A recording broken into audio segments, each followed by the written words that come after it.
Hello students, मैं अंजलि पयाल स्वागत करती हूँ आपका आईसीटी वर्चुअल क्लास में। कैसे हैं आप सब लोग? उम्मीद करती हूँ आप सब लोग अच्छे होंगे और अपनी लाइफ में बहुत बेहतर कुछ कर रहे होंगे। आज हम बात कर रहे हैं क्लास 10th के साइंस की, जिसमें हमारा चैप्टर चल रहा है कार्बन एंड इट्स कंपाउंड्स।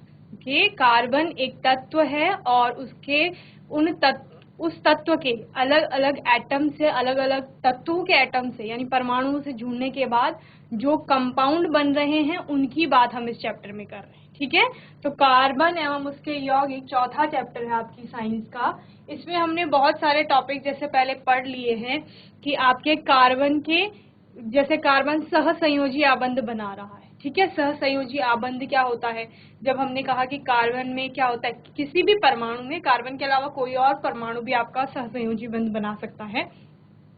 तो जब परमाणुओं के बीच में क्या होता है, एक इलेक्ट्रॉन युग्म की या इलेक्ट्रॉन युग्मों की साझेदारी होती है, तो उन साझेदारी के कारण बने हुए आपके आबंधों को क्या कहा जाता है? सहसंयोजी आबंध यानी कोवेलेंट बॉन्ड कहा जाता है। ओके, उसमें हमने और भी कई चीजें देखी कि आपके कोवेलेंट बॉन्ड कितने टाइप्स के हो सकते हैं, प्रकारों की बात की थी। तो आपने कहा अगर एक ही युग्म आपका क्या हो रहा है, शेयर हो रहा है इलेक्ट्रॉन का, तो वहां पर सिंगल बॉन्ड बनता है, सिंगल कोवेलेंट बॉन्ड या एकल सहसंयोजी आबंध। ठीक है, अगर आपके दो दो इलेक्ट्रॉन पेयर क्या हो रहे हैं, दो पेयर का शेयरिंग हो रहा है अगर, तो वहां पर डबल बॉन्ड फॉर्म होगा, तो उसको डबल कोवेलेंट बॉन्ड या आप क्या कहेंगे, द्वि सहसंयोजी आबंध कहा जाएगा। ठीक है, वहीं पर अगर तीन पेयरों की शेयरिंग हो रही है तो तीन बॉन्ड बनेंगे और इनको क्या कहा जाएगा? ट्रिपल कोवेलेंट बॉन्ड या त्रिसहसंयोजी आबंध कहा जाएगा। ठीक है, उसी के आधार पर फिर हमने किसकी बात की? कार्बन अपने एनवायरनमेंट में सब जगह पर पाया जाता है लगभग। ठीक है, सभी जगह कार्बन इतनी अधिकता में पाया जाता है कि हम कहते हैं कि हमारे शरीर में भी किसी न किसी रूप में कार्बन उपस्थित है। ठीक है, तो कार्बन की बहुलता के आधार पर और हम क्या देखते हैं कि कार्बन का क्या होता है, का अलग अलग रूपों में पाया जाता है। ठीक है,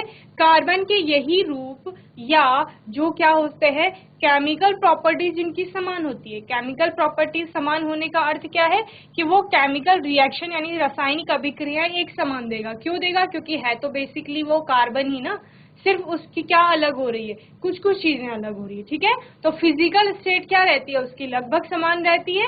और आप क्या कहते हैं कि कभी कभी फिजिकल स्टेट में भी चेंज आता है, लेकिन फिजिकल प्रॉपर्टीज ज्यादातर क्या रहती हैं, आपके एक समान रहती है। ओके, या आप क्या कहेंगे, फिजिकल प्रॉपर्टीज में या उसके स्ट्रक्चर में डिफरेंसेस आते हैं। ठीक है, तो इसी को क्या कहा जाता है? इसी को एलोट्रॉपी कहा जाता है। और यही आपके कार्बन के क्या होते हैं? एलोट्रॉप्स होते हैं, जो सिमिलर होते हैं केमिकल प्रॉपर्टीज में और डिफरेंट होते हैं आपके फिजिकल प्रॉपर्टीज में। फिजिकल स्टेट की बात करें तो स्टेट लगभग आपको समान मिलती है।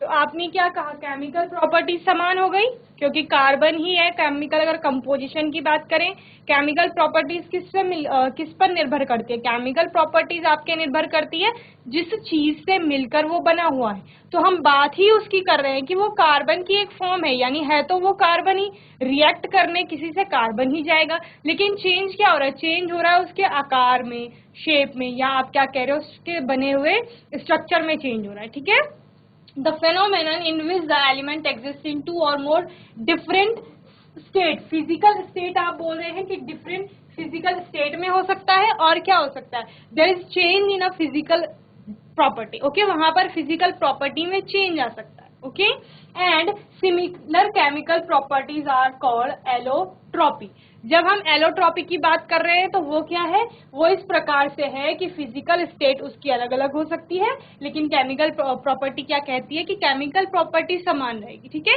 यानी कि हम दो ऐसी चीजों की बात कर रहे हैं, सपोज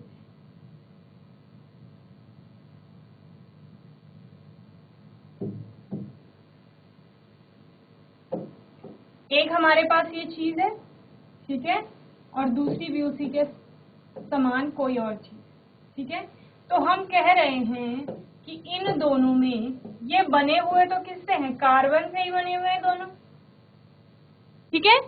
जब कार्बन से ही दोनों बने हुए, कंपोजिशन दोनों का सेम है, तो केमिकल प्रॉपर्टी क्या हो जाएगी, सेम हो जाएगी। अगर हम फिजिकल स्टेट की बात करें तो फिजिकल स्टेट अलग अलग आपका हो सकता है। फिजिकल स्टेट कहता है कि ये तीनों किसी भी अवस्था में पाया जा सकता है, ठीक है। आपका ठोस में हो सकता है, द्रव में हो सकता है, गैस में हो सकता है, ठीक है। इन तीनों अवस्थाओं में पाया जाता है। और इसमें फिजिकल स्टेट में या फिजिकल प्रॉपर्टी की बात हम जब कर रहे हैं तो उसमें कई चीजें आ जाएंगी। आपका स्ट्रक्चरल इसका अलग अलग हो सकता है। स्ट्रक्चर का मतलब क्या है कि जिन घटकों से या जिस प्रकार की ज्यामिति इसकी होगी वो चेंज हो सकते हैं। इसके जो एटम्स हैं उनका एक दूसरे से जुड़ना, उसमें किसी प्रकार का अंतर आ सकता है। तो ये सब किस में आएगा, अरेंजमेंट है, जो अरेंजमेंट में डिफरेंस आ सकता है, एटम्स के अरेंजमेंट में, ठीक है।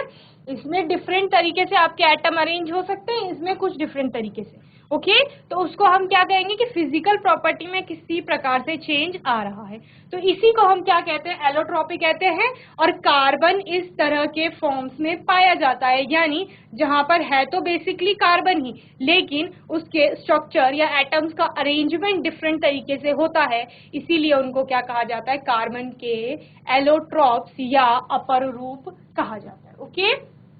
होपफुली इतना आपको समझ में आ गया होगा। अपर रूप का मतलब क्या है, ज्यादा कोई डिफरेंस नहीं है, सिर्फ उसके आपके अरेंजमेंट में, एटम जिनसे वो जुड़ कर के मिल करके बना हुआ है उनमें डिफरेंस आ सकता है। स्टेट में यानी अवस्था में कहीं पर अंतर आ सकता है। केमिकल प्रॉपर्टीज आपकी समान रहेंगी, इसीलिए उनको क्या कहा जा रहा है, आपका अपर रूप कहा जा रहा है, ठीक है। इस तरह से आप कार्बन के 3 अपर रूप देखते हैं। एक आपका क्या होता है, ग्रेफाइट, एक आपका होता है डायमंड, एक होता है फुलेरी, ओके। तो यहाँ पर आप देख क्या रहे हैं, यहाँ पर बेसिकली है तो कार्बन ही, कार्बन के ही एटम एक दूसरे से जुड़ रहे हैं, ठीक है। ये सारे क्या है,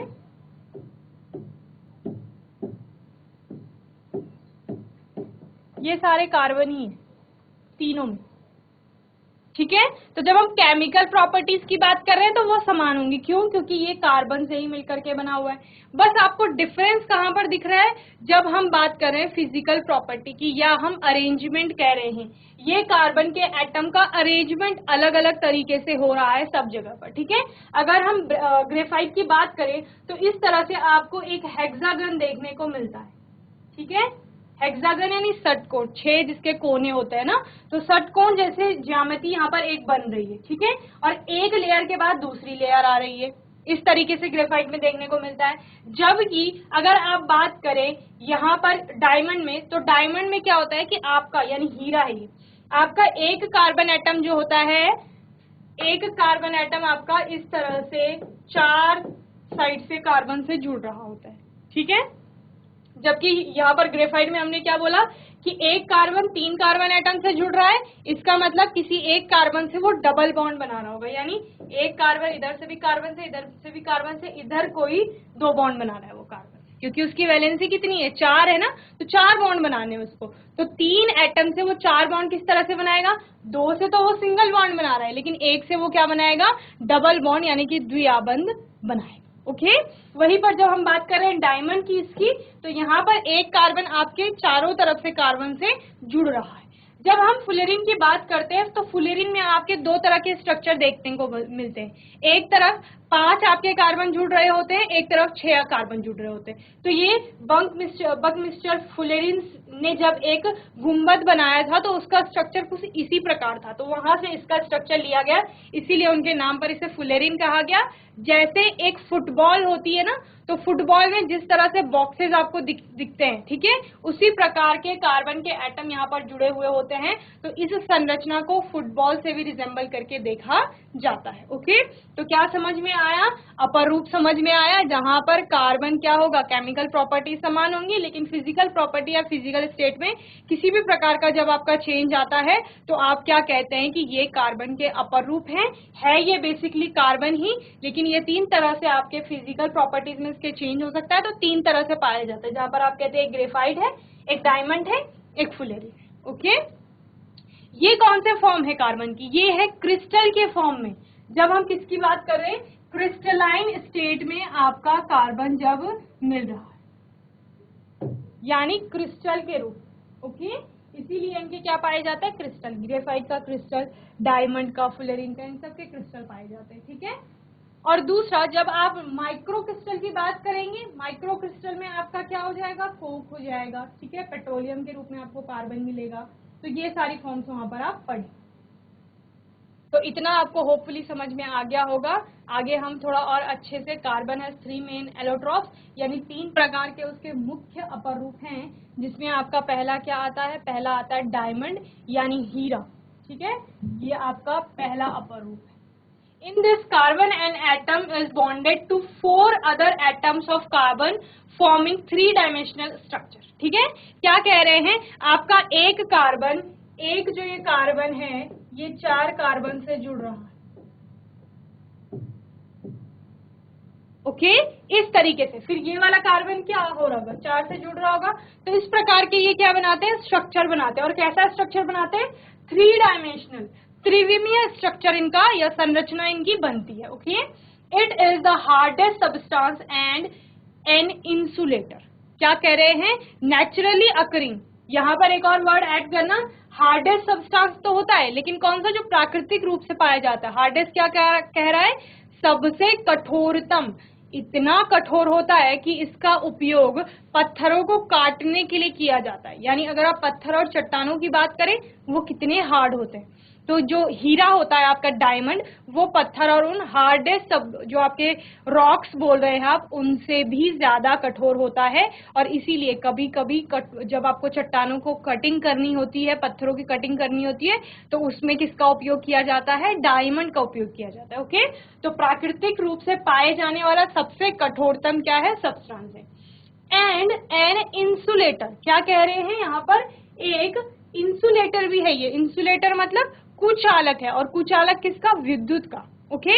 यानी इसमें इलेक्ट्रिसिटी फ्लो नहीं करती। क्यों नहीं फ्लो करती, क्योंकि जब हम बात कर रहे हैं इस कार्बन की, तो इसमें फ्री इलेक्ट्रॉन नहीं है। चारों इसके जो इलेक्ट्रॉन हैं, अगर हम इसके 4 इलेक्ट्रॉन दिखाएं इस प्रकार, तो ये चारों बॉन्डेड है किसी न किसी अलग दूसरे किसी कार्बन के इलेक्ट्रॉन से। तो फ्री इलेक्ट्रॉन नहीं है। जब फ्री इलेक्ट्रॉन होते हैं, मुक्त इलेक्ट्रॉन होते हैं, तो उन्हीं के कारण क्या होती है, इलेक्ट्रिसिटी फ्लो करती है, okay. Then it is use for drilling rocks and cutting, ठीक है। यही हमने बताया कि पत्थरों को काटने के लिए या ड्रिल करने के लिए किसका उपयोग किया जाता है, हीरे का उपयोग किया जाता है। It is also use for making jewellery. तो ये तो आपको पता ही है कि ज्वेलरी वगैरह बनाने में हीरे का उपयोग ज्यादा होता है, ठीक है। तो इतनी चीजें आपको डायमंड के समझ में आ गई है कि डायमंड क्या होता है, कार्बन का एक अपर रूप होता है, एक ऐसा अपर रूप होता है जो आपके प्रकृति में पाए जाने वाला सबसे कठोरतम सब्सटेंस है। और ये क्या होता है, विद्युत का कुचालक होता है। वहीं पर अगर हम बात करें कि इसका उपयोग, तो इसका उपयोग पत्थरों या चट्टानों को काटने के लिए, कटिंग के लिए, या ड्रिलिंग में इसका उपयोग होता है। और बाकी इसका उपयोग कहाँ किया जाता है, ज्वेलरी मेकिंग में, यानी कि गहने या जेवरात बनाने के लिए भी हीरे का प्रयोग किया जाता है, ठीक है। इसमें विद्युत इसलिए प्रवाहित नहीं होती है क्योंकि इसमें मुक्त इलेक्ट्रॉन या फ्री इलेक्ट्रॉन नहीं है, ओके। तो होपफुली इतना आपको डायमंड के बारे में समझ आ गया होगा। हमने बात किसकी की थी, 3 मेन एलोट्रॉप की थी। तो पहला एलोट्रॉप, पहला अपर रूप आपको समझ में आ गया है। दूसरा अपर रूप है आपका ग्रेफाइट, ओके। ग्रेफाइट कहता है कि कार्बन 3 कार्बन से बॉन्डिंग करेगा, तो यानी 3 इलेक्ट्रॉन इसके क्या हो गए, बॉन्डेड हो गए। 3 और एटम्स के इलेक्ट्रॉनों से उन्होंने बंध बना लिया है। अब कार्बन में कितने इलेक्ट्रॉन है, 4 इलेक्ट्रॉन है। तो 1 इलेक्ट्रॉन इसका फ्री रह जाता है और इसमें फ्री इलेक्ट्रॉन पाए जाते हैं। इसी वजह से ग्रेफाइट एक ऐसी फॉर्म होती है कार्बन की, कार्बन जबकि क्या है, एक अधातु है, फिर भी ग्रेफाइट की बात जब आती है तो ग्रेफाइट में विद्युत धारा क्या करती है, बहती है, या विद्युत का फ्लो होता है, कंडक्ट करती है ये विद्युत को, इलेक्ट्रिसिटी को। तो आप क्या कहते हैं, it is a good conductor of electricity. किसके कारण, उस फ्री इलेक्ट्रॉन के कारण। In these each carbon atom is bonded to 3 other atoms, ठीक है। इसमें क्या होता है, एक ही कार्बन आपके 3 अलग कार्बन से जुड़ रहा होता है, ओके। और इसमें चूंकि फ्री इलेक्ट्रॉन होते हैं, उसकी वजह से ये इलेक्ट्रिसिटी को कंडक्ट करता है, इसीलिए इसको क्या कहा जाता है, good conductor of electricity and used as a lubricant. Lubricant की भांति इसको यूज किया जाता है। और इसका उपयोग कहाँ होता है? जैसे पेंसिल देखी आपने, तो पेंसिल की तो निब होती है वो किसकी बनी हुई होती है? ग्रेफाइट की बनी होती है, जिससे आप लिखते हैं। ठीक है, तो अगर आप उसमें देखें तो उसमें इलेक्ट्रिसिटी फ्लो होती है, इसीलिए आपको कहा जाता है कि कभी जो आपकी पेंसिल रहती है शार्प, तो उसको किसी स्विच में नहीं डालना है। ठीक है, या उसको प्लग इन नहीं करना है। क्यों? क्योंकि उस पर क्या होगी? इलेक्ट्रिसिटी फ्लो होगी और आपको करंट लगने का खतरा हो सकता है। तो ये हमारा क्या है? दूसरा एलोट्रॉप था।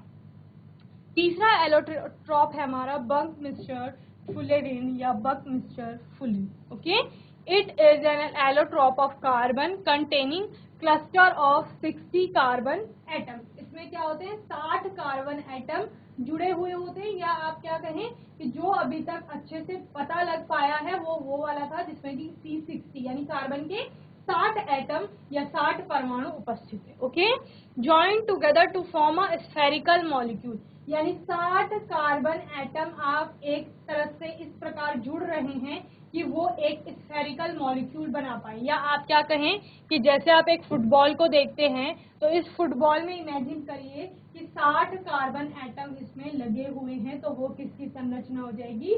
फुलेरिन की संरचना हो जाएगी। It is dark solid at room temperature. ये क्या होता है? एक डार्क सॉलिड होता है। ठीक है, क्या बोल सकते हो आप? काला ठोस बोल सकते हैं।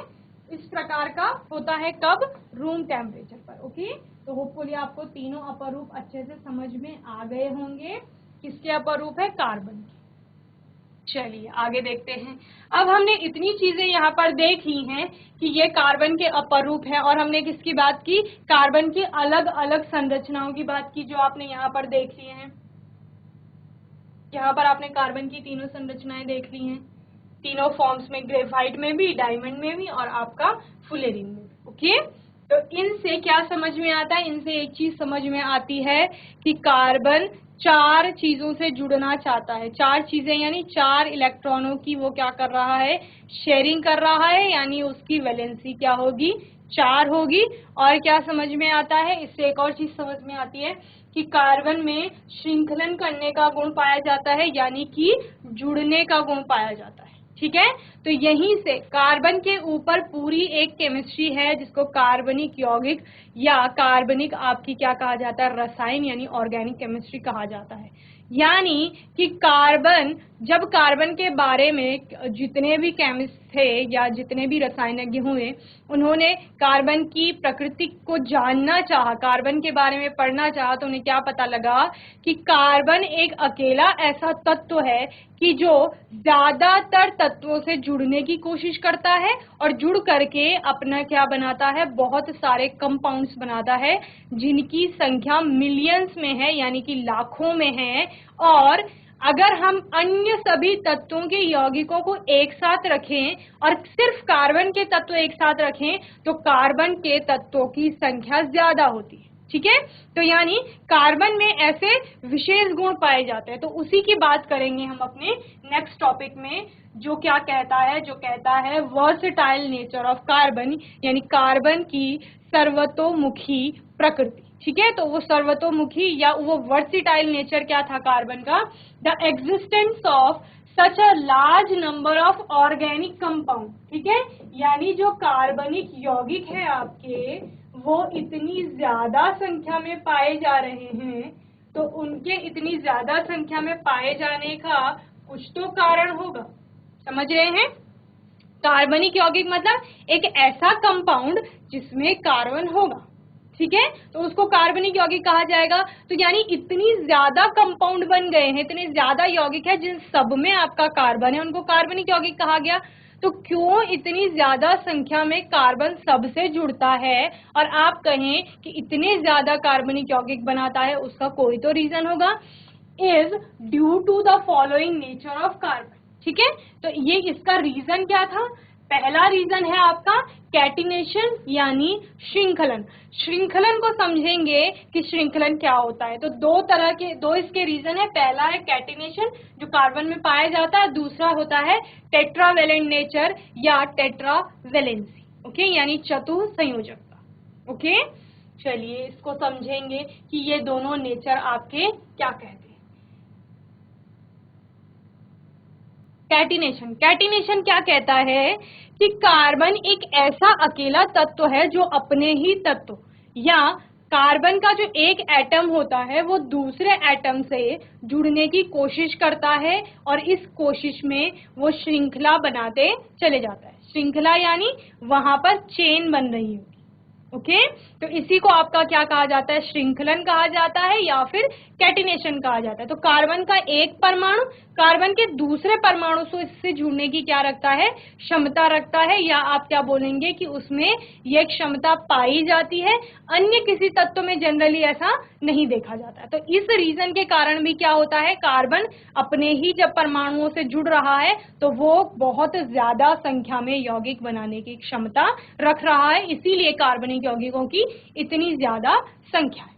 तो कैटिनेशन क्या है, the self linking. Self linking मतलब कार्बन का एक परमाणु कार्बन के दूसरे परमाणु से जुड़ रहा है। Okay self linking property of an element mainly carbon atom through covalent bonds to form long straight branch and rings of different sizes of are called catenation। क्या समझ में आया कि जो कार्बन के एटम्स हैं, परमाणु है, कार्बन एक तत्व हो गया, तत्व किससे मिलकर के बना होगा, कार्बन के ही परमाणुओं से मिलकर के बना होगा। तो कार्बन के परमाणु क्या करते हैं, एक दूसरे से जुड़ते हैं, और ये जुड़ते किस प्रकार है, ये आपके लॉन्ग स्ट्रेट चेन में हो सकते हैं, एक श्रृंखला के रूप में हो सकते हैं, ब्रांच के रूप में हो सकते हैं आपके, और रिंग के रूप में हो सकते हैं, यानी साइक्लिक मैनर में भी जुड़े हुए हो सकते हैं, चक्रीय रूप में। और ये प्रॉपर्टी कार्बन में किस वजह से होती है, this property is due to the small size of the carbon atom. एक तो कार्बन एटम का साइज कैसा है, छोटा है।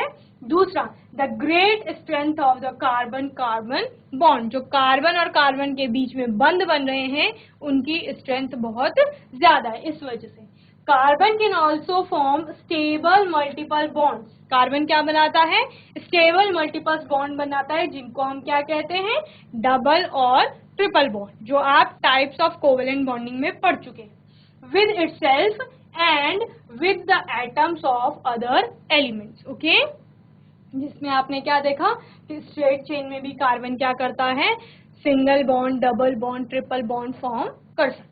ओके तो ये क्या है, ये कैटिनेशन है। कैटिनेशन क्या कह रहा है कि कार्बन का एक एटम कार्बन के दूसरे एटम से जुड़ रहा है और कोवेलेंट बॉन्डिंग कर रहा है। ये गुण कार्बन को क्या करता है, इस प्रकार की क्षमता प्रदान करता है, जिसके कारण क्या होता है कि कार्बनिक यौगिक वो बना पाते हैं। ओके तो श्रृंखलन क्या है, कार्बन में कार्बन के ही अन्य परमाणुओं के साथ आबंध बनाने की अद्वितीय क्षमता है या होती है, जिससे बड़ी संख्या में अणु बनते हैं।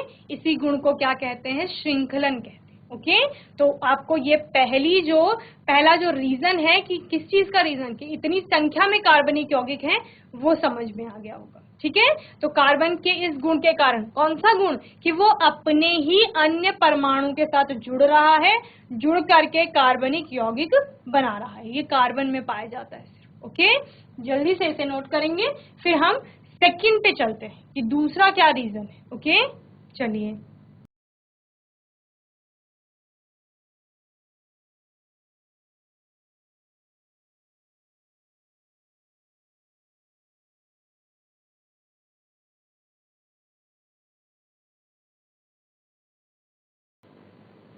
चलिए दूसरा देखते हैं। दूसरा क्या था, चतुसंयोजकता यानी टेट्रावेलेंट नेचर, और आप क्या कह सकते हैं, चतुसंयोजक प्रकृति।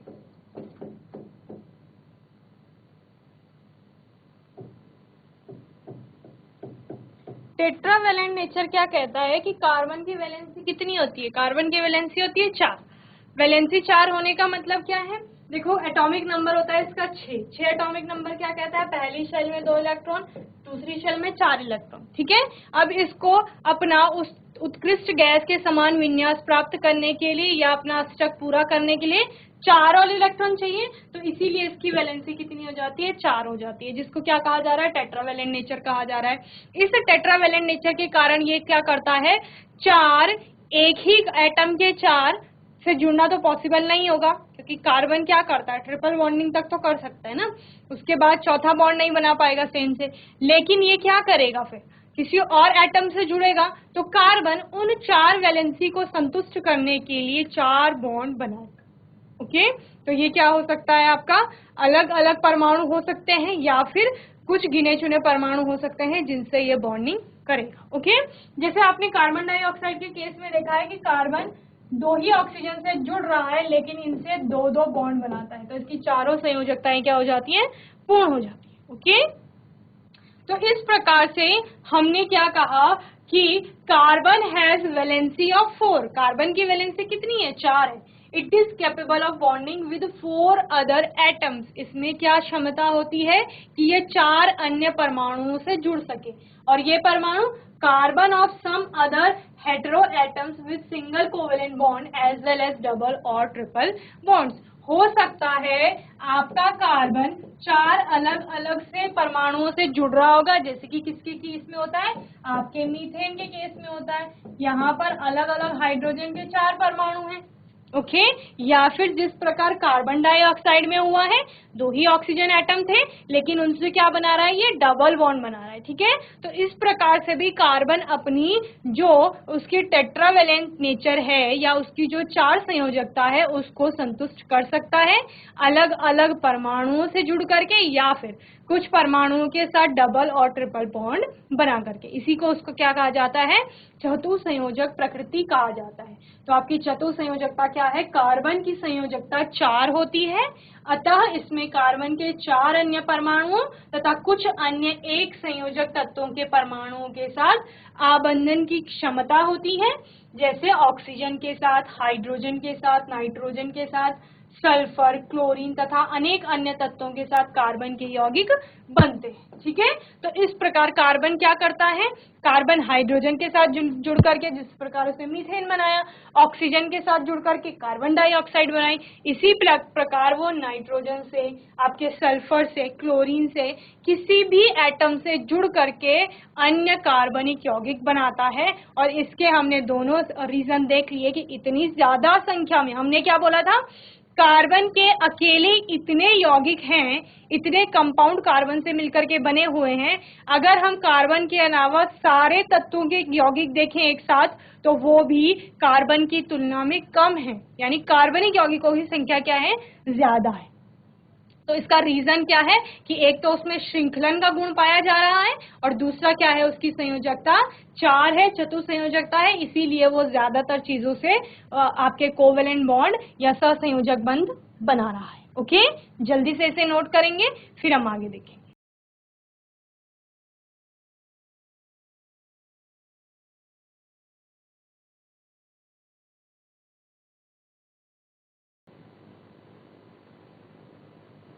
चलिए, तो इतना आपको समझ में आ गया होगा, चतुसंयोजकता पढ़ी। अब जब हमने कहा कि एक कार्बन क्या कर रहा है, अन्य अन्य तत्वों से जुड़ रहा है, तो इसमें हम बात करते हैं कार्बन की हाइड्रोजन से जुड़ने की। ठीक है, जब कार्बन हाइड्रोजन के साथ जुड़ता है या सिर्फ कार्बन और हाइड्रोजन के बंध बनते हैं तो उनसे जो भी कंपाउंड बनते हैं उनको क्या कहा जाता है, हाइड्रोकार्बन कहा जाता है। ठीक है, हाइड्रोकार्बन में आपका क्या होता है, हाइड्रोकार्बन में आपका कार्बन और हाइड्रोजन के बीच में बॉन्डिंग होती है और उसके पश्चात आपके क्या बनते हैं, यौगिक बनते हैं। तो compounds of carbon and hydrogen are known as hydrocarbon. ठीक है, यानी कि हाइड्रोजन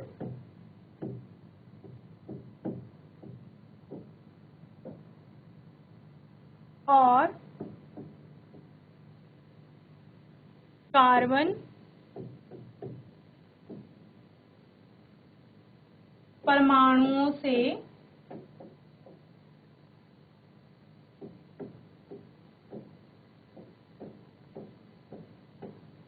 बने यौगिकों को क्या कहा जाता है,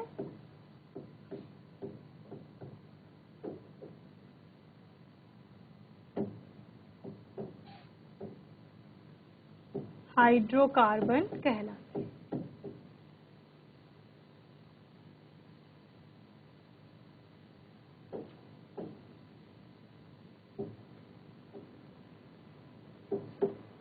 ठीक है, तो आपके कार्बन और हाइड्रोजन परमाणुओं से मिलकर के जो यौगिक बन रहे हैं आपके, यानी कंपाउंड बन रहे हैं, उनको क्या कहा जाएगा, उनको आपके हाइड्रोकार्बन्स कहा जाएगा, जिसमें एग्जाम्पल है आपका methane CH4, ethane C2H6, ethene है आपका C2H4, और इथाइन है C2H2। तो ये सारे में आपको क्या दिख रहा है, सिर्फ कार्बन और हाइड्रोजन दिख रहे हैं, इसीलिए इनको क्या कहा जा रहा है, आपका हाइड्रोकार्बन्स कहा जा रहा है। ओके, तो होपफुली ये सेशन आपको अच्छे से समझ में आया होगा। यहाँ पर हमने आज क्या क्या पढ़ा, यहाँ पर हमने देखा कि किस प्रकार से कार्बन अलग अलग रूपों में पाया जाता है, और वो रूप क्या कहे जाते हैं, अपर रूप कहे जाते हैं, जहाँ पर हम बोलते हैं कि केमिकल प्रॉपर्टीज तो लगभग समान है, लेकिन आपकी फिजिकल स्टेट, फिजिकल प्रॉपर्टीज में चेंज आ सकता है। 3 मुख्य अपर रूपों की बात की आपने, जो कि क्या था, आपका डायमंड, हीरा, ग्रेफाइट और आपका फुलेरिन जिसे आप कह रहे थे। ठीक है, इसके बाद हमने किसकी बात की कि कार्बन बहुत ज्यादा संख्या में कार्बनिक यौगिक बनाता है। तो इन इतने ज्यादा कार्बनिक यौगिकों के बनने के पीछे रीजन होगा, तो उसकी का रीजन क्या था कि कार्बन में एक तो श्रृंखलन का गुण पाया जाता है, दूसरा उसमें टेट्रावेलेंसी यानी चतुसंयोजकता देखी जाती है। ठीक है, और उसके बाद हमने बात की कि कार्बन क्या है, चतुसंयोजकता को, अपनी चारों संयोजकता को पूरा करने के लिए अलग अलग परमाणुओं से जुड़ता है। तो यह ऑक्सीजन के साथ भी जुड़ता है, नाइट्रोजन के साथ भी जुड़ता है, सल्फर, क्लोरीन, इस तरह से बहुत सारे आपके अलग अलग तत्वों के परमाणुओं के साथ जुड़ करके यौगिक बनाता है। ठीक है, तो जब भी आपका कार्बन हाइड्रोजन के साथ जुड़कर, या एक कार्बन का परमाणु हाइड्रोजन के परमाणु से जुड़ करके यौगिक बनाएगा, तो उन यौगिकों को क्या कहा जाता है, आपका हाइड्रोकार्बन्स कहा जाता है। ये हाइड्रोकार्बन्स के हमने कुछ एग्जाम्पल देखे, जहां पर हमने मीथेन देखा, इथेन, इथीन और इथाइन जैसे आपके कंपाउंड देखे। ओके, तो इतना आपको अच्छे से समझ में आ गया होगा। कोई डाउट, क्वेश्चन होगा तो आने वाले सेशन में आप लोग पूछ लेंगे, और तब तक के लिए ICT वर्चुअल क्लास से जुड़ने के लिए धन्यवाद।